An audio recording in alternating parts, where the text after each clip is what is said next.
Good morning, good afternoon, and good evening, folks. Hey, welcome to another episode of the Marketing Your Practice podcast, the podcast where I get to simplify the marketing and the mindset so you, the chiropractor, can increase your income, your impact, and your enjoyment in practice too. So buckle up, my friends, because today we're diving into an Instagram treasure chest.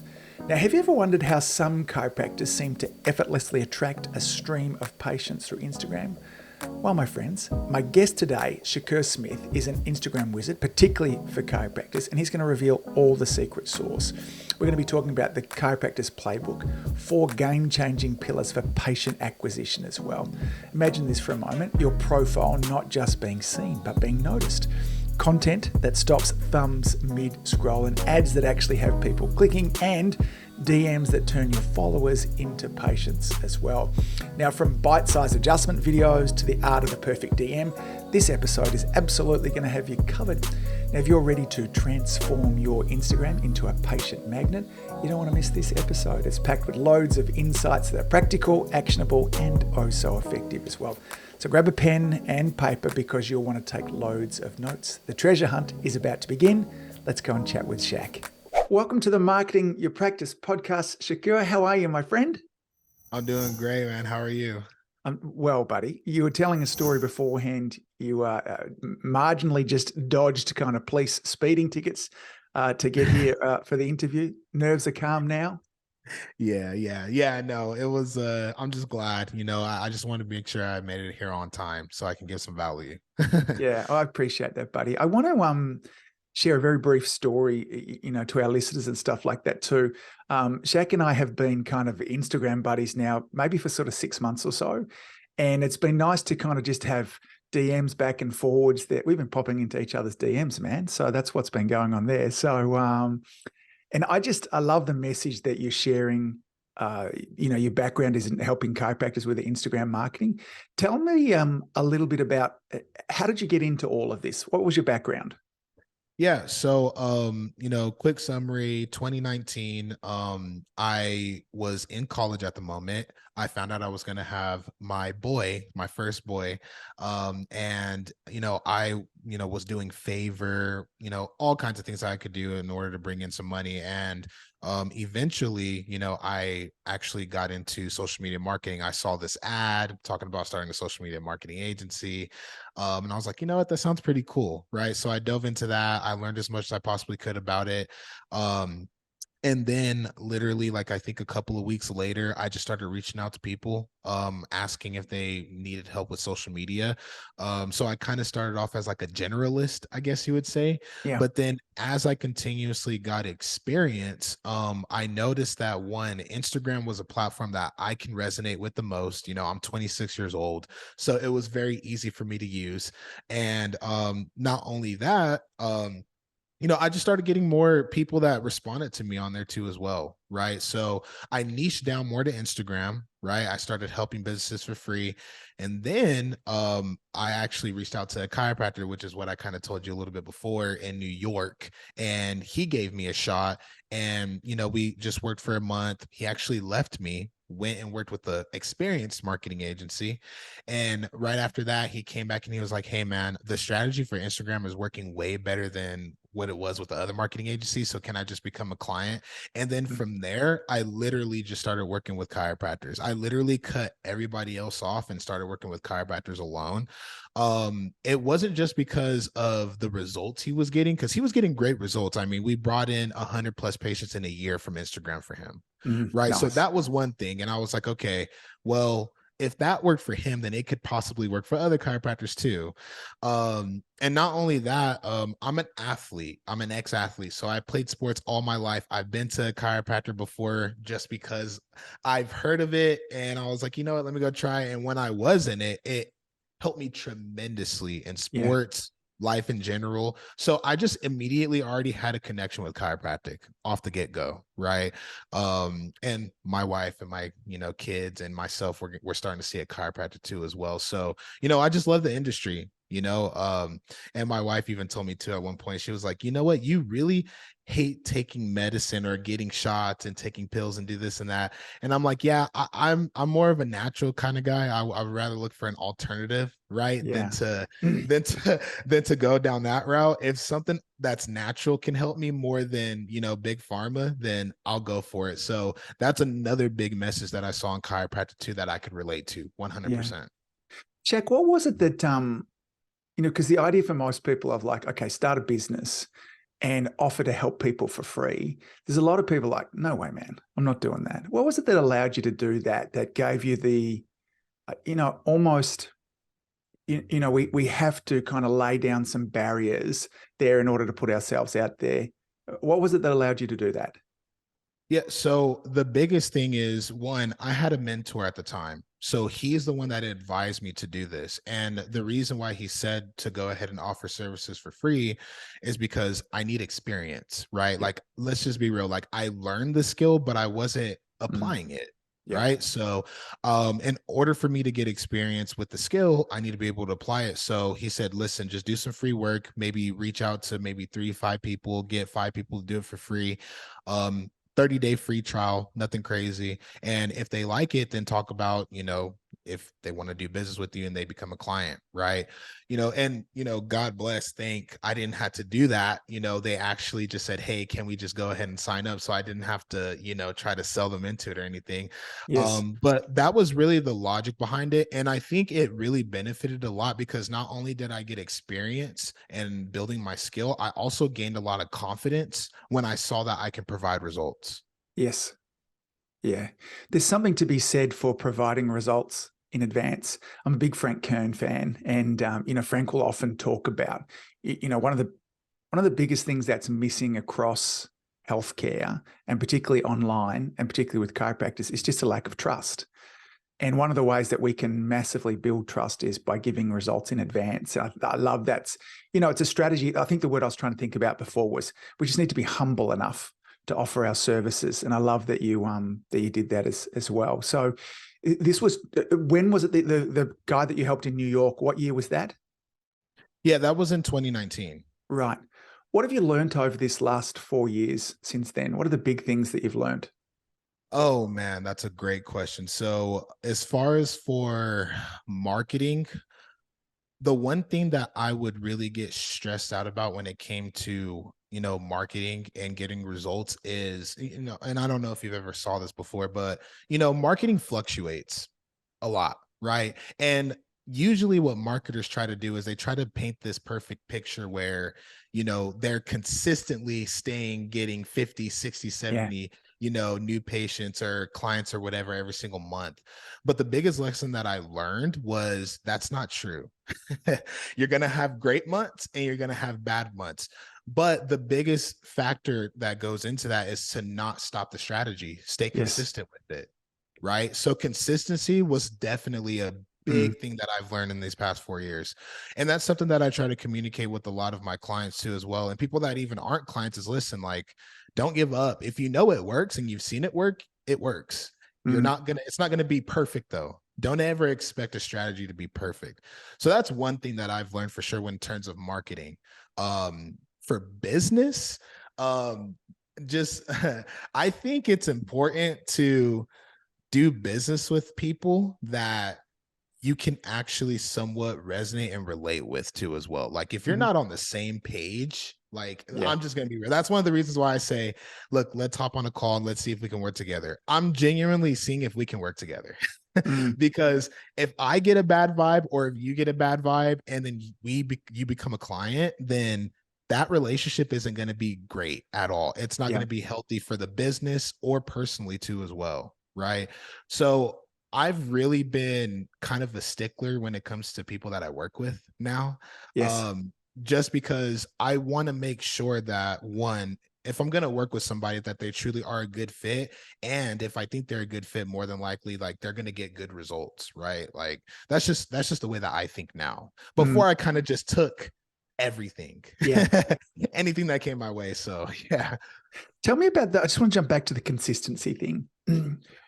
how do we know when we need to continue doing the same thing and it's just, we just need to keep on going versus when do we need to change the strategy? Because I hear lots from chiropractors, that will say, look, I tried it for a while and then I stopped. And it's like, did you stop too early or was it a bad strategy that you could have done for a decade? It was never going to work. So when you're with your clients, knowing that goes through seasons of change, how do you make that decision?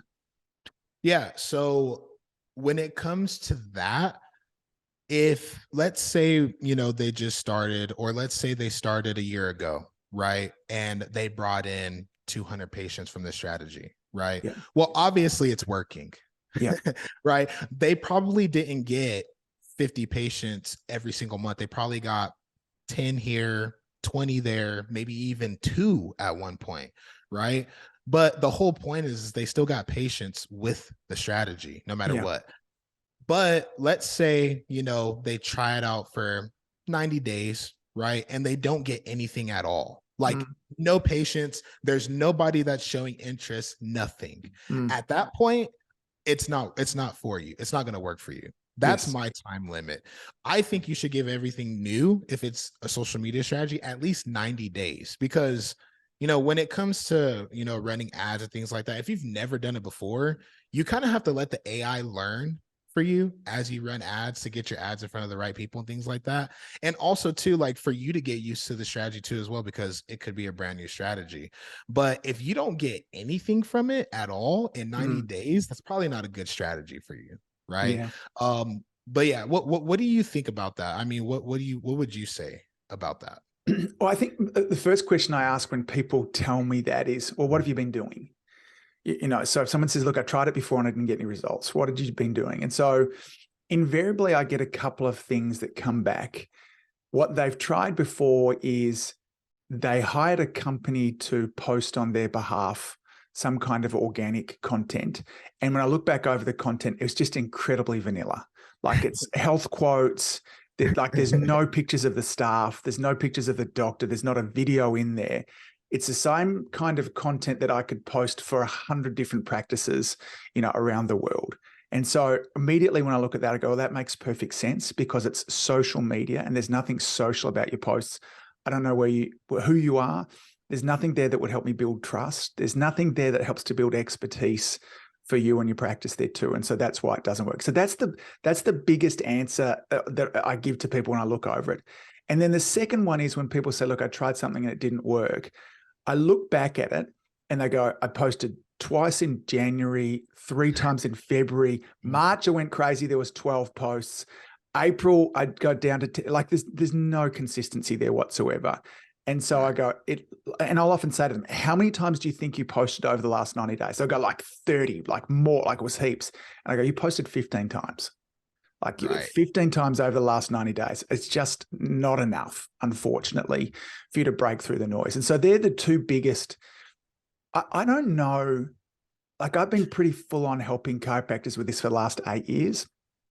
I don't know that I've ever seen anybody implementing a strategy that I go, wow, dude, I don't know why that's not worked. Like I don't know that. So, but I'm sure there's lots of them. I'm sure that happens. And I know, I'm talking with a guy at the moment who's having some issues with his Google ads. And he says, sometimes they work, sometimes they don't. And kind of my answer was that's what happens with ads there too. But it might be, at the times they're not working, is there a bunch of competition? Is it holiday season where, they're the things to look at there too. I'm interested, buddy, you kind of have a 4-part system that you work with to kind of help chiropractors get the results that you do. Can you take us through that and what is it that allows you to get the results? Because there's some brilliant, I want to encourage our listeners to jump. First of all, you need to be following Shaq's Instagram because it's great. It's full of amazing tips there too. But there's also some really great testimonials there of, and what I like about your test, they're just not people saying, man, I got 500 new patients, but like, yeah, we got 20 here. They're just good numbers. Like if you could get that all the time, it's like, it's very believable. It's great. So let's talk about your system, man. Yeah. So, the system is called the Instagram patient attracting strategy. Some people say it's corny, but that's the only thing I come up with. But this strategy is consisted of 4 pillars. That's what I broke it down to. So the first pillar is profile optimization. Second is content. Third is ads. And then fourth is conversion, DM conversion. So starting off with profile optimization, like basically what is that? I'm pretty sure you're familiar with it. This is how I explain it. This is where you want to make sure that your profile is professional and searchable on Instagram. 100%, right? Yeah. And I like to give this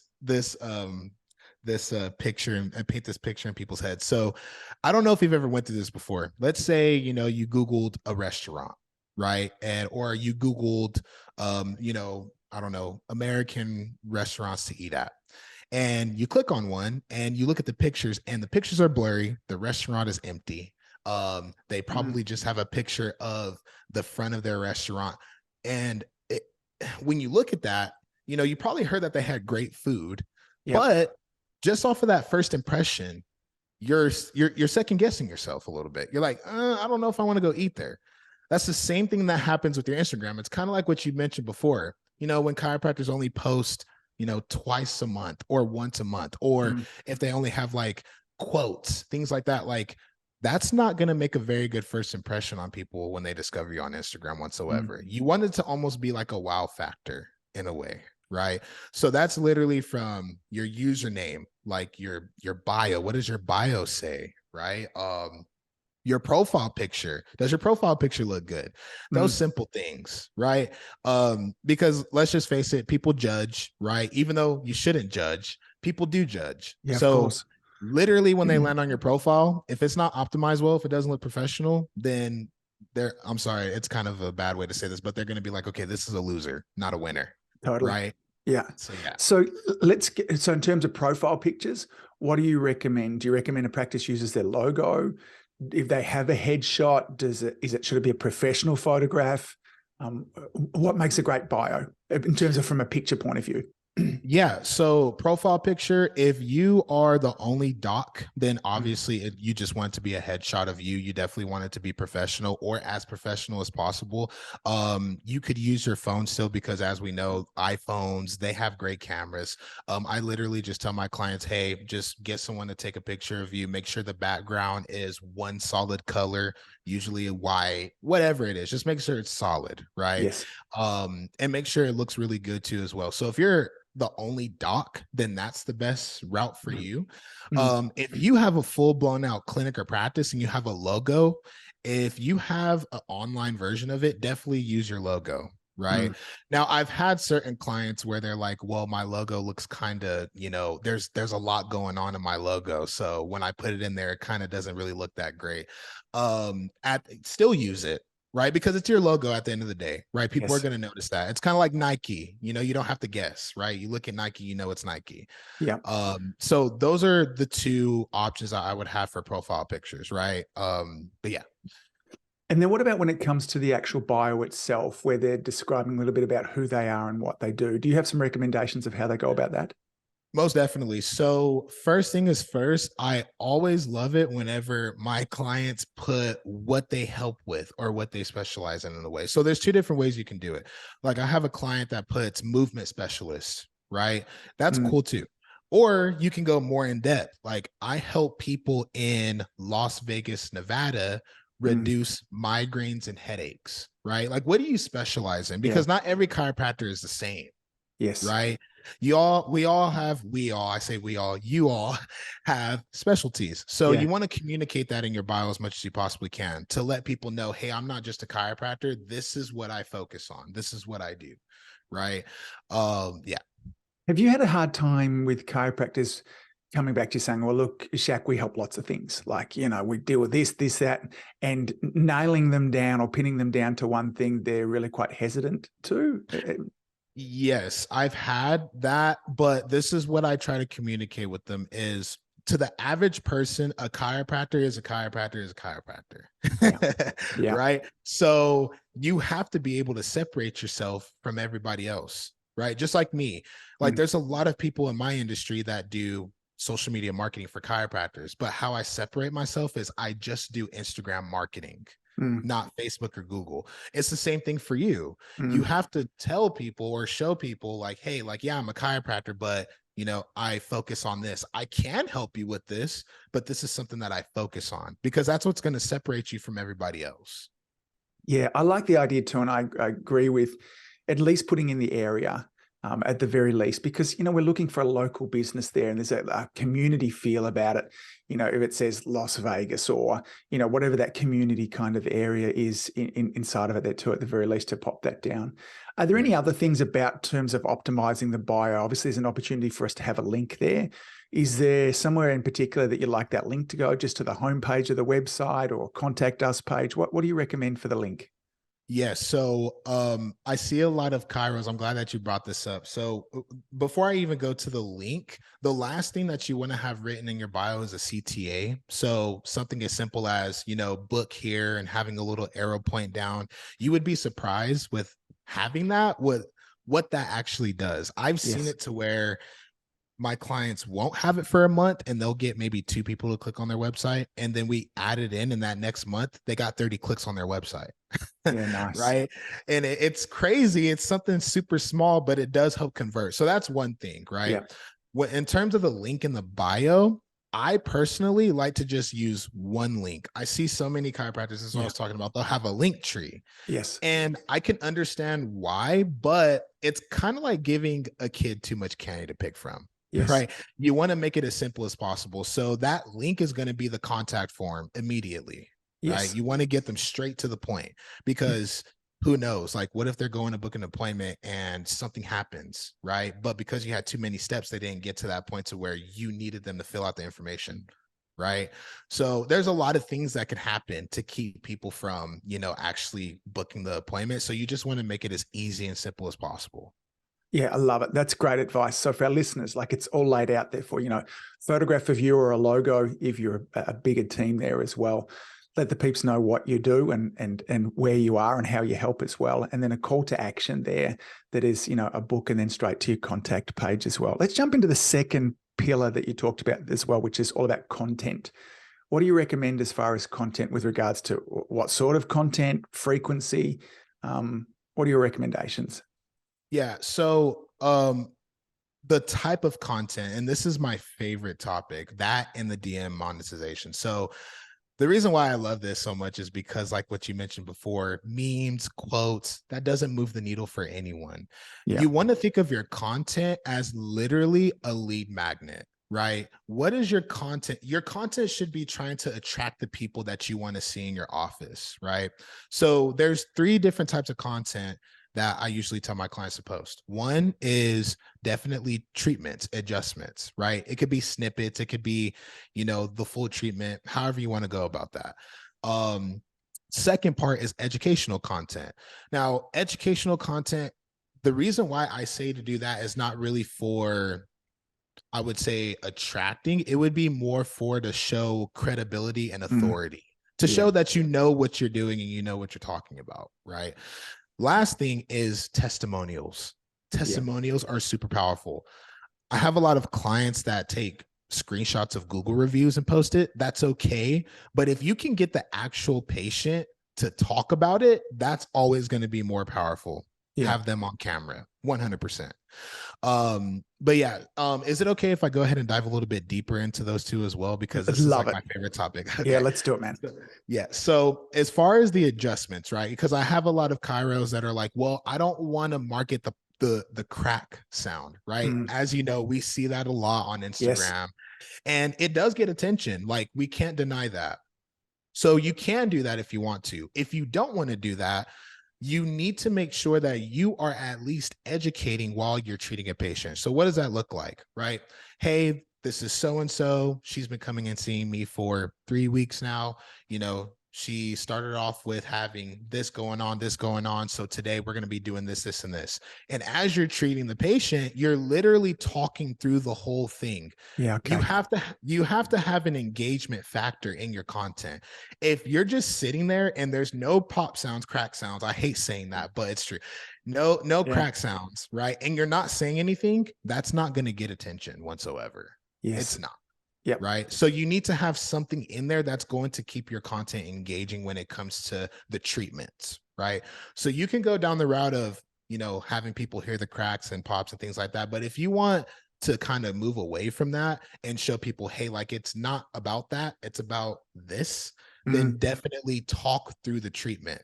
Kind of like educating in a way, but you're Yeah, I love it. showing and you're doing it, right? How long should those videos be? Yeah, so I like to keep them under 45 seconds. Yes. Sometimes it might be that might even be too long. If you can cut it down to 30 seconds, that's even better. The reason why is because Instagram is not YouTube. It's not long form content, it's short form. I mean, if you scroll through Instagram right now, most posts are about 10, 15 seconds long. It's Yeah. dopamine hits, right? So 30 seconds is like the best. 45, if you can keep it at that, that would be great. That is for the treatment videos though. Yes. If you're gonna educate people, 2 minutes max. Yes. Yeah. Right.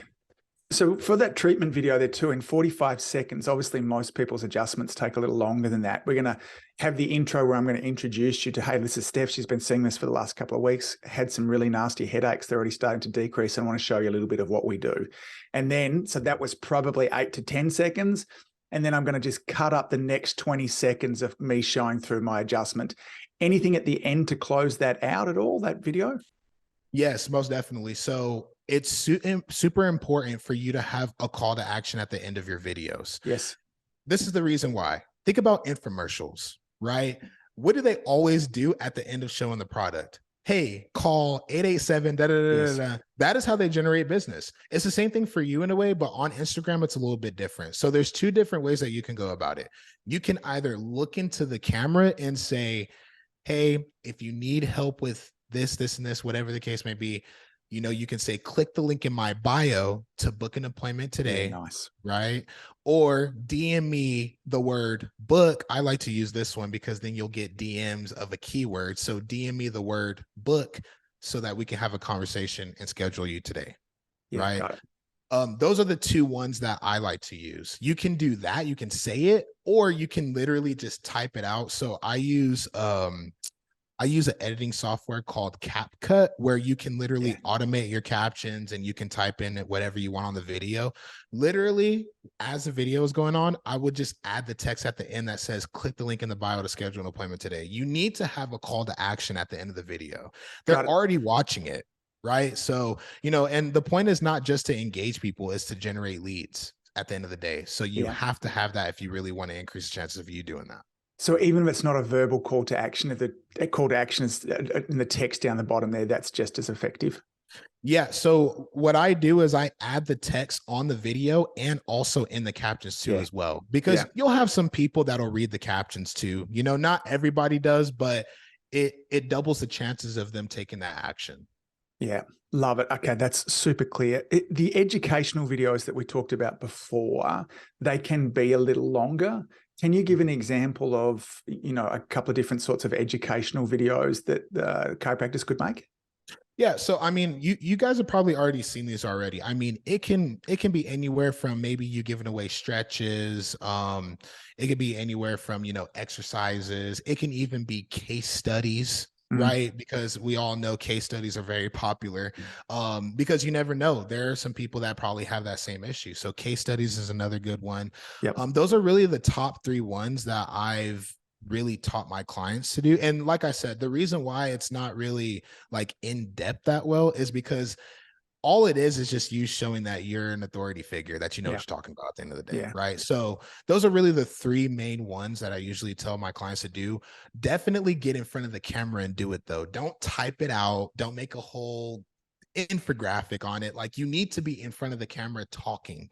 Yes. If that's going to be the best way for you to deliver it.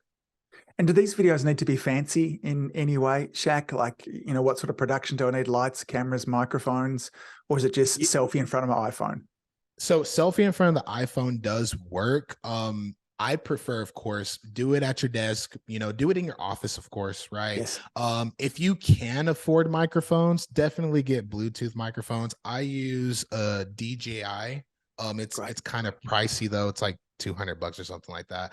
And I also use a Canon to record my content. So you can go to that extent.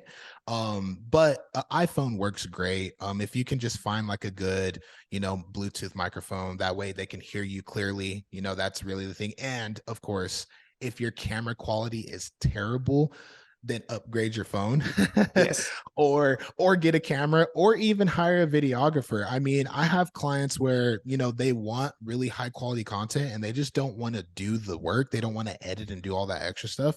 Say, listen, go to Upwork and type in your area, look for a videographer. There are videographers that'll go in and they'll spend an hour and it'll be like 25 bucks, 50 bucks to record content and they'll edit Yeah. it for you. Yeah. Wow. Right. Yeah. So that's something that you could do too as well. But quality is definitely is something that's very, very important, and definitely making sure that they can hear you clear too as well. Yeah. And then do you have some thoughts in terms of, we were talking about testimonials before, the other part of the content here, that, you know, at the very least, just a screenshot of a Google review, but you like a video testimonial. Is there a Yeah. length and a structure for that video that you recommend? Yeah. So as far as the length, testimonials can get pretty long. I would try to keep it under a minute, Yeah. right? Or a minute max. And literally all you want to do is you just want to have the patient talk about their experience. So, you know, this is kind of like the questions that you would ask a patient anyways when you're in the office after you're done treating them, right? So, you know, if you want to get more in depth, or if you want something that's more simple, I could kind of break it down. You can say, hey, tell us a little bit about what you came in with, right? Like what you were experiencing and how do you feel now? It doesn't matter if they came in and they've been seeing you for 6 months or if it's their first time, right? And then just let them talk, right? Yes. And when they're done talking, you can always go in and cut out parts that you don't think people need to hear or see, Yes. and just keep the ones that you think is super important for people to hear, right? Yeah. Shaq, can I, one thing that we've noticed with our testimonials when we share them with the clients that are teaching, and I learned this from a lot of film writing stuff, is in film writing or in film, we don't care about the hero until we know what was the consequence. So, like, you know, they've got to get the job, because if they don't get the job, they're going to lose their house and their mum is in the house. And so when we know the consequence of what happens, it really it helps to really build a relationship with the person. We know what matters. And the simple question with that could just be something like, tell us a little bit about what you weren't able to do because of the migraine headaches. Now, the moment they say something like, you know what, I was falling behind with work, or, you know, I'm a dad and I'd get home and I'd notice I was super grumpy with the kids and this was really affecting my relationship. The moment I get that, I become much more connected to the story that's being told, and it means more. So adding in that bit, find out what the consequence is. And that's just a matter of asking them, what were you not able to do because of this? What was it getting in the way of? And when you can add that in, that this is a story it'll have a lot more of a land a lot deeper there too. So yeah. And you know what? I'm glad that you brought that up, because that is so true. You know, at the end of the day, like, you never know who's watching that, and they yes. could literally be experiencing the same exact thing that that person is experiencing. And that's content that converts. That could potentially have somebody reach out to you or book an appointment, Yeah, right? totally. Okay, so we've gone through kind of pillar 1 and 2, so optimizing the bio and then into the content. Pillar number 3 is the ads that you run. Tell us a little bit about that.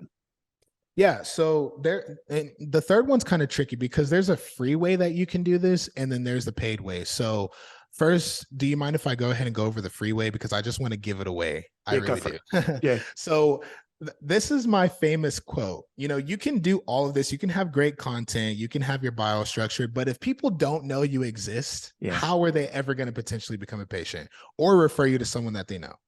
Right? It's impossible. So you have to get plugged into the community. The free way to do that is, I don't know if you've ever noticed this. You go into the Instagram search bar, type in your area, wherever you're located at. When you type in your area, click places, and you will see posts of people using that location in their post. Now, something that I do, and something that is super simple to do, just comment on their post, like and comment on it. Say something genuine. Don't be spammy like, oh yeah, come check out my Instagram profile. Like, that stuff doesn't work. You want to be genuine, right?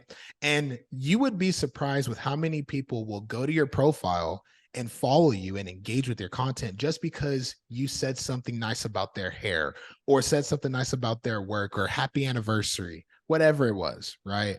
And it's surprising. It surprises me every time I do it. It works great. It's just you getting plugged into the community. That's all it is, right?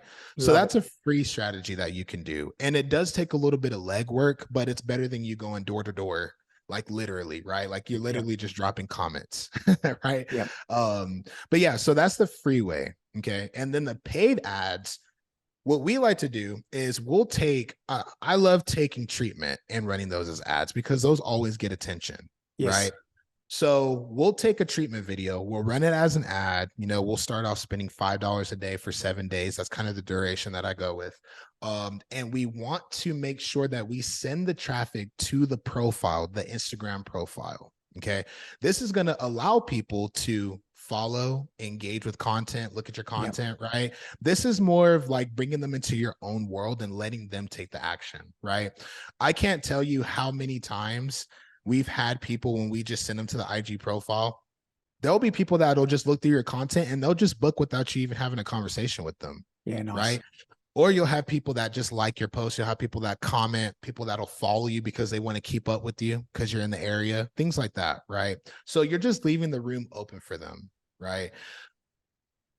Yeah. Great. And so are there any other sort? So you're not sending them to, because typically what we see with a lot of Facebook ads and stuff like that too is sending them some kind of lead capture form there, which is, give me your name and phone number and email address and we'll reach out to you. That's not what you would recommend? No. And this is the reason why. You can do that. I'm not saying that that doesn't work. That does work 100%. But the cost could get pretty heavy on that, right? Yes. Because in this case, we're going to be, and this is pillar number 4, you're going to be reaching out to these people that engage with their content, having Yes. conversations with them and getting them booked through the conversations versus you sending them to a lead form or however you capture the lead, right? It's a very different approach, right? Like, Yes. like I said, the other approach, it does work, but by my clients doing this, they've been able to get new patients without spending as much as they would by sending people to a lead capture form. Yeah, got it. And so again, have you tried other sorts of content, the educational, the testimonials, in terms of pushing that content out there? Yeah, so I've tried educational. Educational kind of does work a little bit, but it really not that much. Yeah. The top 2 that work the best are definitely the treatment videos and the testimonials 100%. Right. Because it was kind of like what you said earlier about the testimonials. If people can resonate with it, then catch their attention. Right. So that's one thing. Right. And then another thing, the treatment. I mean, when people hear the crack sounds and all that stuff, it catches their attention. Yes. No matter what. Right. I know some docs are going to hear this and cringe, but at the end of the day, when it comes to marketing, you're trying to get attention. Yeah. Right. Yep. So, yeah. Love it. And so then step 4 is, you called it conversion. Is that the pillar 4? Yeah. Let's so talk about that. It's DM conversion, right? So kind of like what you mentioned a little bit before, yeah, Shaq, do you send them to a lead capture form? No, because everything that we're going to do is reach out to these people. Now, before I dive into that, there are a lot of docs that kind of hesitate with doing this because they like, oh, well, that's kind of weird. Like I'm reaching out to people. But here's what you need to understand is they engage with you first, right? So obviously, like when you're on Instagram, and this is just in general, right? You don't just follow accounts. You don't engage with content that you're not interested in. Yeah. Right. And all a lead is at the end of the day is just someone showing interest. That's all it is. So I'm looking at the engagement that I'm getting as a form of leads. That's the way that I look at it. Yeah. So, and with the ability for you to just direct message them, even without you following them, that's key too as well, right? Because I mean, if you go to, if you look at the rates, I don't know what they are now, but I know the last time that I looked at it, email, a chance of someone seeing your email is like 5%. With direct messages or text messages, it's like a 90+% open rate. Yes. Right. So when you're sending DMs, they're more than likely going to see that. Right. So that's one of the reasons why I want to go down that route. But yeah, sorry. So if someone's following my account and I'm not following them, if I send them a DM, do I go in their main folder or do I go up into a kind of, I think it's often requests in there. Do you know which where you end up? Yeah. So if they're following you, then you will end up in their primary because they're following you. If they weren't following you at all, that's when you would end up in the requests. Got it. That makes sense. Because I mean, I have dozens of people reaching out to me on a weekly basis, and they all end up in the request there. I never see any of them. I never go. Look, I check that about once a month, if that, in there too. So the key is here is that they're actually following you. And so when you Right. talk about them engaging, is this them just liking my account for me to reach out, or do they have to have liked one of my posts, commented on a post? How am I choosing who I'm going to start this kind of DM strategy with? Yeah, so it's likes, comments, and followers 100%. If Yes. somebody DMs you right off of the bat, of course, you definitely want to reach back out to them, but the indicators are going to be followers, likes, and comments. The way that I like to do this is I start off with the people that follow, though. The Yes. reason why is because I feel like when you follow an account, that has a lot more, I don't know how to put it. There's a lot more, they want to keep up with you, Yeah. There's right? more Like commitment there, isn't there?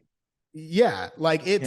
it's way different than just you liking a post, because you like a post, it's like, okay, like, yeah, that's cool. But if you go to follow an account, like you are really interested, Yes. right?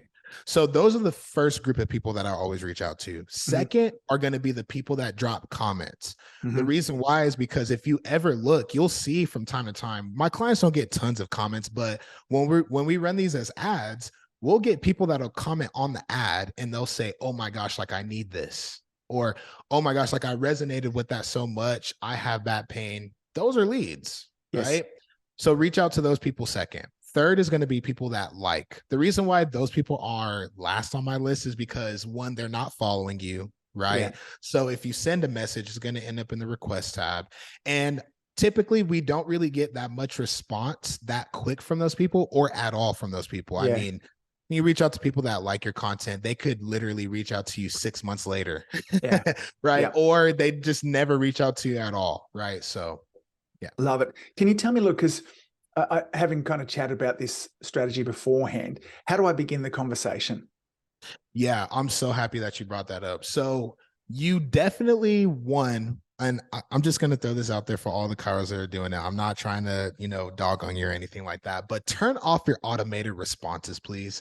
It is so annoying when I am messaging a Chiro and their automated message comes every other message. It like completely disrupts the whole thing. And it seems robotic. Yeah. It makes the person feel like you're not talking to an actual human being. And that's a key factor. So that's one thing that I just wanted to get out the way. Turn off your automated messenger. Okay. Now, how do you want to start off the conversation? Literally, let's say they followed you. Yep. Hey, so and so, let's say their name is Bianca, if you can see their name in their profile. Hey, Bianca, saw that you followed me. Just wanted to reach out and say thank you for that. Yeah. Right? Nice. As simple as that. And you will be surprised with even with that one message, not every single person, but even with that one message sent, some people will just come out the gate and say, yeah, no problem. I'm actually thinking about booking an appointment. I'm experiencing this, and this. And they just lay it all out there for you. Yeah. Right. Those are always my favorite ones because those are the easiest to convert. Right. Mm. But let's say, they don't do that. Right. So there's three parts of the conversation. It's introduction, introducing yourself. Then there's qualifying, and then there's inviting them. Right. So we kind of went over the introduction a little bit. Whatever action they took, if they liked your content, followed you, commented, hey, I saw your comment, just wanted to reach out and say thank you for that. Right. Then I go into more qualifying. Just curious, how did you find us on here? Oh yeah, I saw your ad and I was intrigued by it. Oh, nice. That's awesome. I'm actually located here in Lubbock, Texas. What about you? Oh yeah, I'm located here too as well. Or wherever, right? Obviously there's areas where like Dallas, right? There's little areas outside of Dallas, right? You have Dallas, then you have Richardson, Fort Worth. You'll know if they're close to you or not, right? So this is where I'm beginning my qualification, right? That's where I'm going to actually asking questions to see if this follower is a good fit. Now, once you know that they're there, right? That they're in your area, now you want to go more into asking them questions to see if they have a problem that you can solve, right? So this can be literally something as simple as, hey, I don't want to bother you too much. I just want to see if I could potentially help you. Are you experiencing a lot of migraines or headaches? Or are you experiencing pain, stiffness, sinus, whatever you want to ask them, right? Some people won't answer. That's whenever I go more into like follow-up, but that's like a whole different part of the messaging beast. But let's say they respond and they say, yeah, I experience migraines 3 times, 4 times a month.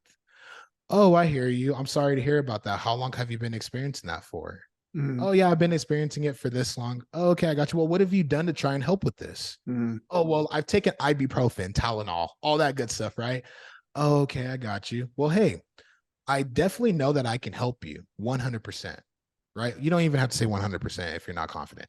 Just say, definitely know that I can help you. Would you like to come in this week or next week? Immediately invite them to come in, Yes. right? And from there, if they say yes, send them your booking link that you already have in your bio. Say, hey, here's the link. Go ahead and schedule a time and day that works best for you this week, right? You can Love do it. that, Yep. or you can book for them. That's a little bit longer. I mean, it's a longer process when you do that because then you go back and forth. Yeah, I got this time available this time. It would just be a lot easier for you to just send them the link, right? And then tell them to let you know when they book. Is this a strategy, Shaq, that could be managed by the front desk staff? Yes, I'm so Yeah. happy that you said that. Yeah. So it can be. Of course, it's always good if the doc can be in the DMs themselves because no one is going to be the doc. No one. The doc is the doc at the end of the day. Yeah. So it's always best to have the doc chiming in every now and then, Yeah. right?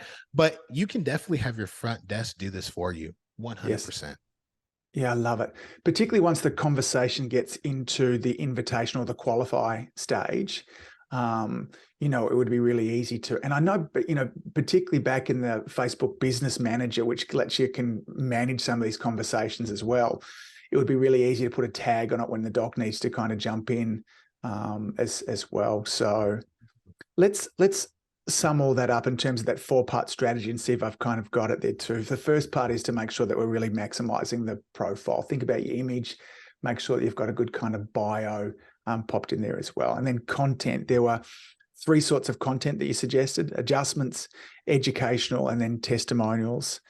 From there, the ads, and I love this as a strategy, the ads that you're running starting at kind of $5 a day over the first week, tending to share the messages, the adjustment videos as well, and then driving the traffic back to the profile.